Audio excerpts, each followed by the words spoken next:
Hello po, Tita Darlene. Hello po, Tita Darlene. Thank you so much po. Hello, it's me, Darlene Vlog.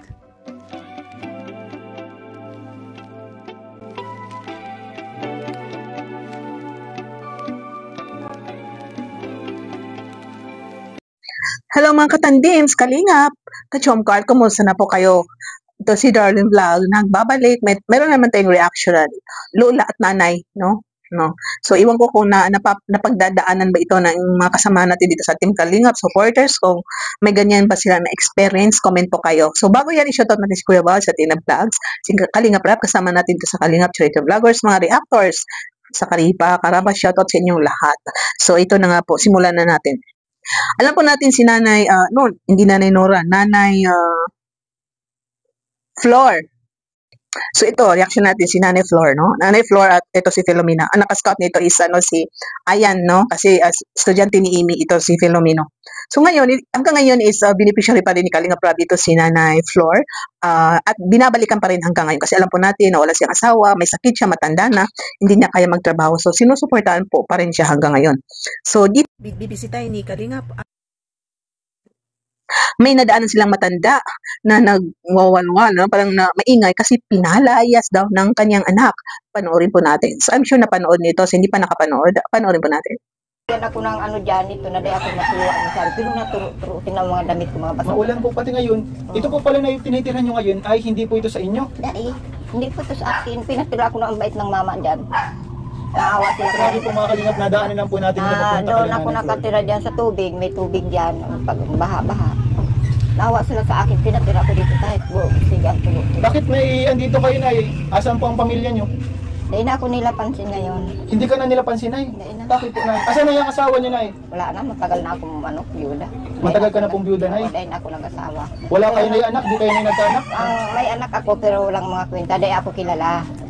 Nay, grabe na itong ano nyo dito. Baka ahasin kayo dito, Nay. Wala naman ahas. Nandyan si Lord. Lagi ako nagpipili sa kanya paggabi. Ano po pala, Nay, ang pangalan nyo, Nay? Dolores. Dolores. Ilang taon na po kayo, Nanay Dolores? Ako mga 59 na ako.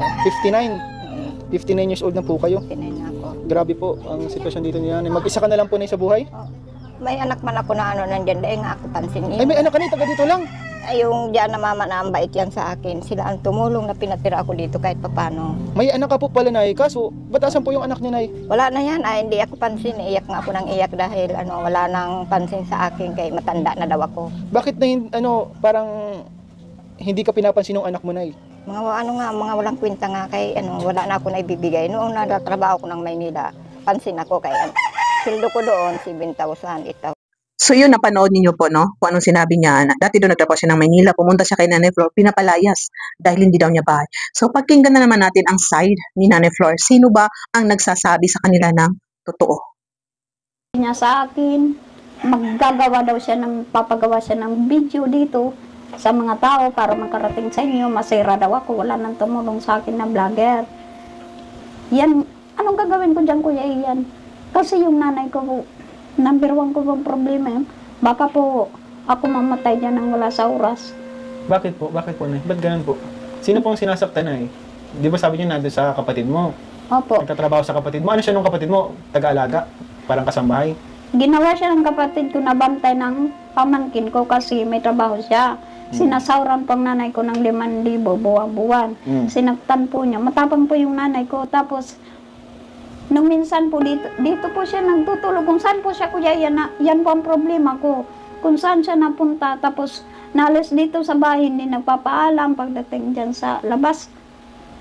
Masabi po, pinadalayas ko. Pero yan po ang problema ko, Kuya, yan ko. Nakaisip nga po ako, kung hindi man lang po ako matatahimik dito sa bahay na ito kasi po, yung mga pinagkikwentuhan niya mga tao, wala po sila alam kung ano po talagang totoo dyan. Nasisira po ako, sirang-sira po ako dito. so bali, Nay, yung nanay niyo, hindi niyo naman po pala pinapalayas dito? Hindi po. Promise. Hindi po. Kasalanan sa Diyos na nagsisinungaling. At magulang ko po yan.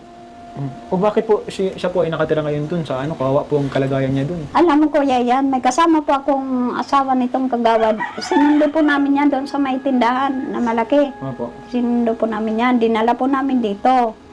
Tapos pagdating dito, sabi ko, nanay, magbihis ka na. Kasi ilang araw ka na, walang bihis. Opo. Nangamoy mo, nagalit siya. Para daw sinasabi ko, mabaho siya. Ayun, nagalis na naman po. Hindi mo, kuya, yan, hindi mo po siya magkokontrol hanggat kaya ng tuwa niya. Hindi mo siya kayang kontrol. At nananakit po. At saka ito pa ang problema ko dyan, kuya, yan. Pag may binibigay po kayo sa akin, halimbawa, pagkain po namin ni Filomeno, kinukuha niya po, dinadala niya kung saan, hindi lang po ako nagsasabi sa inyo. Kasi nanay ko po siya. Pero hindi ko po siya sinisiraan. Kahit po mapanood ang video na ito, ng mga kapitbahay ko dito, paninindigan ko pong sinasabi ko. Kahit nanay ko po yan. Yan po. So, ang ano po pala ninyo, pinatuloy niyo po dito si mama niyo. Opo. Kaso po, umaalis kapag kunyari sinasabihan yung, maligo ka muna, nay. Opo. Nakagalit po Nagalit siya. Tapos kapag may pagkain kayo minsan, kinukuha niya yung mga Opo. binigay. Tapos, meron po tao dito na nag-iwan ng gamit niya ng sandali. Kinuha po niya, binambinta po dyan, 20 pesos ang isa. Napagalitan po ako ng may-ari. Kuya, yan, grabe na pong kahihiyan ko dito. Gawa po niyan, sinasabi niyong nanay ko. May makakapagpatunay po dyan yung kapatid kong isa. Tsaka, bakit niya kami lagi dinadasal mamatay? Dinadasal kayo ng mamatay ng Opo. sarili mong Sinasabihan niya ako, ito ngayon. Wala ako pagkalam sa'yo kahit mamatay ka pa dyan. Kasi nagsasama pa. So ito si Nanay Flor, kung naalala po natin sa first vlog niya, no, buhay pa ang kanyang asawa. Nung mamatay ang kanyang asawa, sabi niya, ni isang family niya ay walang tumulong. Magulang niya, wala. Wala. Kaya halos mamatay sila sa gutom. Tubig na lang ang kanilang kinakain. Nakaupo si Filomeno diyan sa labas para maglimos, no, maghihingi ng makain. Hinihintay na lang ni Flor na mamatay na sila sa gutom. Pero dahil napakabagit ng Panginoon, no, si Filomeno, estudyante ni Amy, pinuntahan ni Ayan, na-save sila, natulungan sila, napabahayan, no? At binibigyan lagi ng allowance, grocery, bigas, may nagbibigay ng sponsor ng kanilang siyempre pambili ng ulam para sa pag-aaral ni Filomeno. Hanggang sa ito, tuloy-tuloy. So biglang dumating ang nanay. So itong nanay siguro is alam niya kung saan nakatira, pumunta. No, pumunta. Itong nanay daw is welcome naman ata sa bahay ni Nanay Flor. Pero ang ginagawa daw, kumukuha ng gamit, binibinta. Tapos sinisiraan si Nanay Flor, no, na masama, ganyan. Parang sinaktan din si Filomeno. So ngayon sinisiraan ni si Flor, para sirang-sira na daw sa kapitbahay. Kasi siguro itong mga tao na ito is naniniwala. Kasi siyempre tayo, no, pag may magsabi na matanda, ay kawawa ka naman. Sinasaktan ka na anak mo. So hindi nyo ba alam ito? Sabi ni Nanay Flor, may history pala sila. Itong nanay niya, nung bata pa sila, iniwanan ng nanay. So, I don't know kung saan pumunta, kailan ba siya bumalik, baka bumalik na sila matatanda. So, yan, nakatira sa kanyang mga anak, na ngayon parang sinusukan ng mga anak dahil sa ugali, no? Ugali siguro. So, ngayon, sinisilan daw si Flor. So, sino ba nagsasabi ng totoo? No, panoorin nyo ang full vlog ni Kalingap Ayan. Kasi sabi nga, ito ni sa kay Rapalano na Kalingap Tahanan, no? Panoorin nyo kasi baka may next na vlog dyan. Sabi nga ni Flor, tanungin mo yung mga kapatid mo. Silang kapatid ko, ibigay ko sa inyo ang profile nila, Facebook nila, tanungin mo, kahit mapamangkin ko. Na doon niya nakatira, lumayas, pinalayas kasi ganito si mama. No? So hindi natin alam ano ugali ng mama. Ngayon matanda na, pumupunta sa mga anak kasi tinaboy ng ibang anak. So sa tingin ko ito si Nana is meron siyang something depression na, ulyanin or ano ba, dementia or ano ba, Alzheimer, kung ano ba.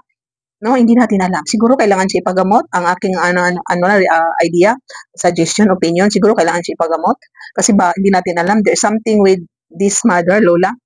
Or baka kung ayaw na ng mga anak, dalhin sa home for the aged. No? Dalhin sa home for the aged, dalhan na lang ng konsumo. No? Doon na lang paalagaan kasi walang tatanggap. So ngayon ang ginawa, lumabas, bahay ni Nora, ni Flor, doon tumira sa sila-silang bahay, parang pinapakita sa tao, nakawawa siya, no? Na walang pagkain. Diyan lang umihi sa kung saan, no? Walang pagkain, binibigyan lang. At sinisiraan si Nanay Flor. Hindi maganda yun, no? Hindi maganda yun. So siguro sa akin, itong mga anak, or pag-usapan nila, magkasundo sila, na itong nanay is ipagamot. Baka may something na kailangan intindihin kasi itong matanda na, no? May mga karakter ang mga matatanda, no, na ngayon na nadadiagnose na bakit sila nagdudumi, bakit nila naalala yung past, hindi nila naalala yung present, bakit ganyan sila, ganyan ang ugali nila. No? Kailangan ipagamot, kailangan ano ba yung dapat i-understand kasi baka sakit na yan isa. Yung Alzheimer is as ano yan, sakit daw yung Alzheimer. Bigla na dumadating sa isang tao. So I don't know if Alzheimer kasi nakakaalala pa siya. So ipagamot kung hindi na kaya po kasi ayaw na ng mga anak alagaan ng matandang matigas ang ulo, umalis kung gano'n. Pwede rin siyang dalhin sa home for the aged. Bisitahan lang or kung ano ba mapag-usapan. Kaysa ganyan, no? Pumupunta sa kung saan, paano kung masagasaan, paano kung may mangyari sa kanya, no? May mga masasamang tao ngayon, saktan siya, may mangyari sa kanya, malaking problema. So, hindi nila tatanggapin kasi yun nga nananakit, no? Sinisira ng mga anak. So there is something wrong with this lola. Kailangan ipagamot. Pwede Flor, mihi ka ng tulong kay Kalinga Prab. Nani Flor? O baka tulungan kay pagamot ang lola na ito, idalhin sa home for the aged or kay Daddy Frankie. Kasi si Daddy Frankie tumutulong sa mga ganyan, no? Kung hindi kaya kasi busy rin si Kalinga Prab. O ano ba? Hindi natin alam. O ano, no? Kasi excuse me. Or baka bigyan ng pansin ito ni Kalinga Prab, mapanood niya, maawa siya sa lola. Yun, no? Yun. Or si Kuya Bal, no? Si Kuya Bal na lang ang tutulong sa kanya. Pabahayan ni Kuya Bal, o sige, itong bahay mo na kahit maliit na kubo, safety ka na dyan, no? Huwag ka na pumunta sa mga anak mo, dyan ka na lang. At bibigyan kita ng bigas, ayan ang pagkain mo, no? Kahit kubo, na mayroon siyang matutulugan, mayroong CR, mayroon siyang masisilungan, na kahit maliit, basta safety siya, hindi kung saan siya natutulog dyan na kung mga saan nga silang bahay, baka mapaano pa siya at ang mapapahamak at mapapasama po ang kanyang mga anak at ito si Nanay Flor. So panoorin po ninyo ang full vlog dito sa Lola ni Philomena, nanay ni Nanay Flor, panoorin po niyo sa Kalingap Tahanan. Ito yung isang channel ni Kalingap Prab na Ramatubang Vlogs. Thank you po, shout out sa inyo lahat. Shout out sa mga supporters, mga marathoners, mga ito no, mga viewers, thank you sa lahat. Paki-like po, shout out sa inyo lahat at paki-subscribe. See you in my next reaction video. God bless and keep smiling. Bye! Mga kalingap, suportahan natin Darlen Vlogs YouTube channel. Please subscribe. Mga karaba, mga kalingap, mga kadyong karagi ng samahan, reactor na maaasahan, siya si Darlen Vlogs. Sa Kalingap Radyo Balitaan, atin siyang nasisilayan, mabuti na kaibigan, solidong kalingap niya. Siya ay matulungin sa kapwa, mga reaksyon niya'y kahanga-hanga. Siya si Darlen Vlog, samahan natin. Mga kalingap, halika na't samahan natin siya. Darlen Vlog sa kanyang channel, samahan natin siya. Mahusay na reactor kasama sa balitaan, lalong-lalo na sa Joker kanyang sinuportahan. Mga kalingap, suportahan natin Darlen Vlogs, Karaba, Kalingap Reactors, Kalingap Radyo Balitaan. Please subscribe Darlen Vlog.